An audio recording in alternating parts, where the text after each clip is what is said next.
Okay, so gx is a straight line, 4x plus 8. So the 8 is the y-intercept, 8. And then when you put the straight line equal to 0 and you solve it, you get x equal to negative 2. So we get the straight line, y-intercept 8, and then the x-intercept negative 2, and the parabola. Okay? So now, if they ask you where is fx bigger than gx, okay, if that's the question, where is fx bigger or equal to gx?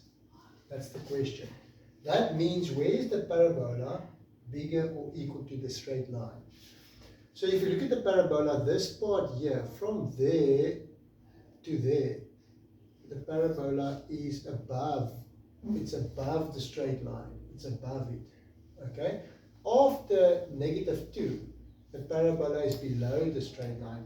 So the parabola is bigger or equal to the straight line from negative 2 up to 2, because that's where it changes, okay? And then after 2, now the parabola is below the straight line. You need to go up to get to the straight line, which means now the straight line is bigger. So when they say where is it bigger, you can say from negative 2 up to 2. X bigger or equal to negative 2, smaller or equal to 2. Smaller or equal to 2. Between those two, between negative 2 and 2, the parabola is above the straight line. Okay.